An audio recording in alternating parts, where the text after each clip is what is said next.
What is up, fight fans? I am Jason Burgos for SureDog.com, and tonight I am joined by a man with a fascinating test in front of him on March 7th at UFC 248. On that night, he will face three-time Olympian and Greco-Roman silver medalist Mark O. Madsen inside the T-Mobile Arena, where he will be aiming to make Madsen understand why he earned the nickname of Thud, and that is Austin Hubbard. Austin, thank you for giving me some time before your next fight inside the octagon. Of course, man. Thanks for having me. Now, in September, you earned your first win in the UFC after falling short in your debut. Is there a legitimate relief that comes when you get your hand raised on that night for those 4 months from your first fight to your second fight? Does there feel like there's like a pressure boulder on your back and where you need to get that W to get that thing off? Yeah, definitely, man. In the UFC, it's like your career, so you're only allowed to lose not more than like 3 in a row before you get the boot. Mm-hmm. So to get that win and not go 0-2 is a huge relief. Obviously, I still want to keep getting these W's, but yeah, it's most definitely a relief once you get that first one. And like I said, not going 0-2 because I feel like I can't even imagine the pressure of that third fight on an 0-2. That would be tough, and I'm glad I don't have to experience that. Now, in the post fight, it was talked about that you feel sometimes like you need to get hit a little bit before you really get into gear in your fights. Or it was a recent thing. You said it happened recently for you. Why do you feel that is? Do you feel like do you feel a fear before fights like a lot of fighters sometimes do, and you sort of kind of need to be hit to activate your fight reflex? And how do you work on that? I'm not real sure. The biggest thing I think I attribute that to is before I got to the UFC, I've had 6 title fights. So it's just like a different pace, man. Right. And to adjust to that 3-round pace, I really I've been working hard to, try and figure that out because, like I said before, I was so used to 5-round fights. So I think that was a big part of it. And, another small part I think is I do just need to, I'm just a slow starter. Maybe, I don't know. I feel like I might be able to do better this fight for sure. I've been really concentrating on that and trying to knock off that bad habit. So we'll see though. What you're in a top level camp with great coaches. What are the suggestions from the coaches and even your own ideas to kind of change that? Do you have to try to be aggressive? And if by being aggressive, do you kind of get out of your own style, your own rhythm? Is that kind of weird in a way? No, I like you said, I do try to be a lot more aggressive. I try to make sure because I usually always spar 5-6 rounds. Okay. Like I'm always getting a lot of work in. I try to limit myself actually to only 3 or 4 rounds, do 3 in a row, rest. And then if I want to do extra then. But I really try to focus on 3 rounds in a row and not I'm going to do this round and then start going, you know what I mean? So when my rounds do come up, I really try to, this is my 3 rounds like a fight. Pour everything into 1, 2, and 3, and then go from there. Opposed to get a warm up round here, You know what I mean? I try doing my proper fight warm ups, and things such as that. And then a hard 3 rounds, it's a fight. I think that's helping, and really trying to drill it into my mind, and not to start slow, which isn't always easy, especially at this level. But yeah, we'll see how it goes. Now, for seeing how it goes, let's talk about your fight coming up at UFC 248. There's a lot of hype behind Marco Madsen, guys. A 3-time Greco-Olympian, silver medalist from Denmark, like I mentioned. And in his UFC debut, he got a co-main event slot in his home country, which doesn't happen to very few fighters in their main event. I mean, in their debut. Fighters like Daniel Cormier, Joe Warren, Sarah McMahon have shown there is a big difference between good wrestling and Olympic level wrestling. However, it's also about how you apply it in MMA. We've seen national champion wrestlers that have issues sometime in grappling in MMA. You Yeah. are from a great gym, great coaches, like I mentioned, that Elevation Fight Team. He has a solid sample size of 9 fights now. When preparing for him, what have you seen about how he applies his Greco to MMA that maybe point sticks out for you a little bit? And have you sought out different training partners than the normal to kind of get ready for this high level, unique kind of style he has? Yeah, we've obviously watched quite a bit of film, and I feel like we applied and been working on a very, very good game plan for this fight that I think I'll have a lot of success in this fight because of it. He likes to come forward throwing big hooks, big power shots, and kind of power shots his way into clinches, Okay. which is obviously where he's strong. Yeah. So good movement, good footwork is going to be key in this fight, and I do believe I have that advantage over him. I feel like I have more MMA experience. Yeah. Obviously, I have more fights than him, but I've also I feel like been training MMA strictly longer. Yeah. Which will also be to my advantage. I also do feel like I've had more challenges in my opponents than he has. And like you said, I come from a great camp with a bunch of high level fighters. So I work with them every day. That makes any fight easier. Getting that high level of training at day in and day out. I'm just real excited for the challenge because, like you said, he does have a lot of hype. 3-time Olympic caliber athlete. That's cool. That's a cool challenge to me, and I'm definitely ready for it. And I'm glad you brought up like the big power shots into the clinch and stuff like that, because that's a key element of Greco. You have been around the sport long enough to have a good understanding of the nuances of MMA. For some fans, they may not really understand the difference between Greco-Roman and freestyle wrestling and just assume it's kind of the same or close to it. In the sport's history, it seems like Greco may be the better of the two to transition into MMA with, because of its clinching strengths and those kind of things that really are helpful in MMA. For the folks watching, because you've done a lot of prep on him and preparing for this, could you break down the differences in the two styles when it comes to MMA? And do you agree Greco may be one of those better bases to start with than your usual freestyle wrestlers that come from the NCAA a lot? Yeah, like you're not in like strictly Greco. You're not allowed to like shoot to the legs and like grab the legs and such things such as that. Like in America, we don't only wrestle folk style. We do it all, but like college, high school is all folk style, which is completely different than Greco, and and it has a lot of different variances to it, like such as like shooting, like setting up a shot to the hips and legs, like that's not even really allowed in Greco. So like that's a key difference, and I think that'll play to my favor because, like I said, he's throwing, like, no doubt he can still take a normal shot and shoot into my hips and stuff, but I grew up doing that, and I feel like I'll be able to defend his shots. And where he's dangerous is definitely the clinch. And I feel like if I stay out of the clinch and don't let him get an opportunity to get me in the clinch, that I should be pretty successful in this fight.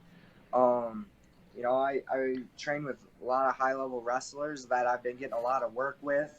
And, they're being told just to shoot, try hold me down, try getting me down. So, it's been a lot of wrestling work and training, a lot of like clinch defense stuff and things such as that for this camp that I definitely feel well prepared for. Now you mentioned the clinch defense, the not getting taken down is a part of the strategy for this fight, and maybe what the challenge is for you and in your continued evolution, because you're still a very young fighter, still evolving as a fighter. Is one of the challenges in parts of the game like footwork, like to make sure you're in the proper positions to keep moving so he can't get up on you, get those clinches? Is that like an element that is part of game plan, but also that it's pushing you in different directions maybe you haven't gone for, to focus footwork?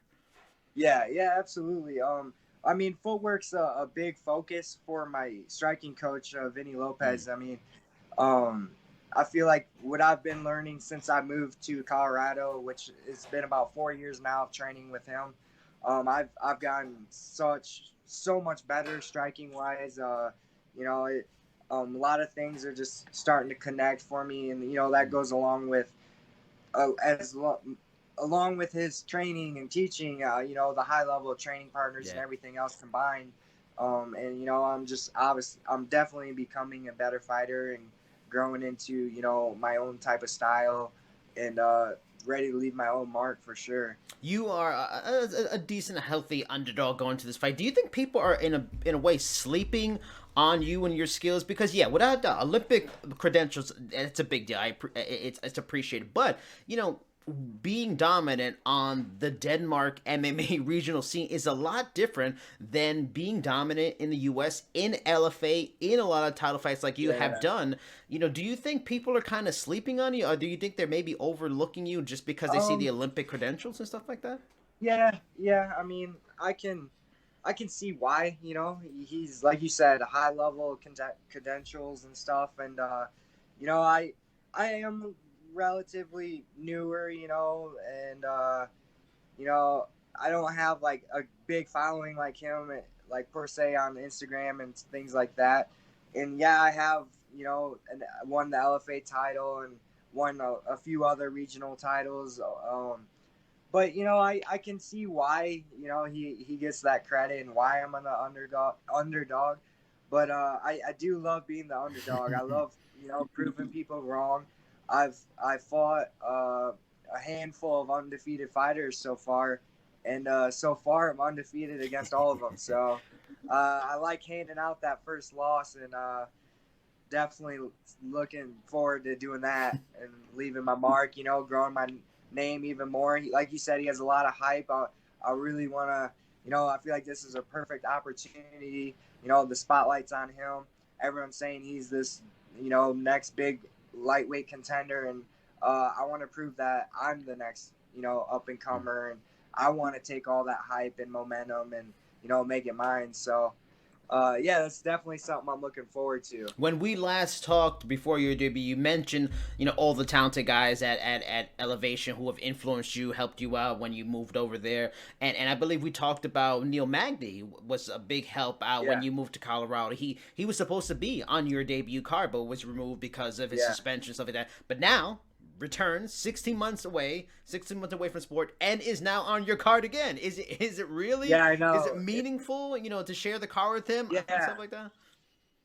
Yeah, man, it is so awesome. He since I moved to Colorado, he's been to every single one of my fights. It's kind of funny, but besides my UFC fights, but before that, he hasn't missed a single fight. And now, you know, we were scheduled to fight in Rochester together. So obviously some unfortunate circumstances came up, which have been cleared and everything. And you know, 2 out of my 3 fights have been scheduled together. So it's a really cool thing that you know, he's such a great person. I look up to him majorly, and you know, he's like my mentor. He helps me out with anything, fighting wise, life wise, anything. So I'm definitely looking forward to being on the same card as him. What's the best life advice he's given you? Oh man, he always is helping me out. You know, basically just stay at it. You know, he tells me all the time not to rush. You know, my time is coming. Just things like that. You know, very good at putting things in perspective for me. You know, he has a lot of experience. He's had more UFC fights than a lot of people in the UFC. You know, he's up there as a veteran and everything. So he's always given me, you know, very useful tips and things like that. When you know, you've mentioned also in past interviews and stuff like that, and even in the post fight too for your last fight, how you've worked a lot with Justin Gaethje for a long time, well before you even made it to the UFC, and he's been really important in your development too. Talk to me about, you know, the specifics of that. Has it been on a technical level? Has it been on a mentality, fight strategy level? You know, maybe just career advice. Like, how has Justin Gaethje also helped you in your career? Yeah, he's actually has been a major help for me this camp as well. I've done a lot of one-on-one, you know, wrestling practices with him, working like clinch defense stuff. A lot of sparring rounds were just me and him, all of my rounds basically. He has a high level wrestling background that he doesn't show in his fights, but it's definitely there. He has a lot of fight experience. I've also been working, footwork drills a lot with his coach as well, Trevor Wittman. So I'm getting a lot of great work from, him and his coach, and as well as my coaching team. I mean, we're all on the same team, but he's helped me out quite a bit this camp. Probably more so. Like we always get rounds together, but like this camp specifically, been getting a lot of like one-on-one time together, where he's been helping me out quite a bit, and I'm super thankful for that. You also work with another Elevation Fight Team has a ton of good fights. Another guy is Corey Sandhagen. Obviously it's not your division, but since he is a teammate of yours, what do you think of the whole thing going on with the top of the division in his division? Guys like him, Aljamain Sterling, Peter Yan being shut out for Jose Aldo getting a title shot, and is that a subject of conversation in the gym? Is there a lot of eye rolling on UFC title booking? Because also Justin Gaethje can make a case that he deserves a title shot in his division too. Yeah, man, it's crazy, and I'm sure we feel the same way as everyone out there. Like, how you can give a guy a title shot coming off a loss when, like, those three people you mentioned are all on a, impressive win streak, putting on impressive performances. What can you do though? Corey's really good about just rolling with what he gets. He's a very humble and smart person, and he knows everything's gonna line up when the time's right, and he's very talented, as we all know that, and his time's definitely gonna be coming. He's young, it's just crazy how it works, politics, and but that's sometimes business. He's never one to complain. He just rolls with what he gets and makes the best of it. Now, I always like to end the interviews asking, what is a fighter's interest away from fighting? Because fighting takes up so much of your mind and beats you down physically. I like to know what guys and girls are into that has nothing to do with fighting. Now, I remember when we talked before, you kind of fell in love with Colorado and the natural beauty and stuff like that.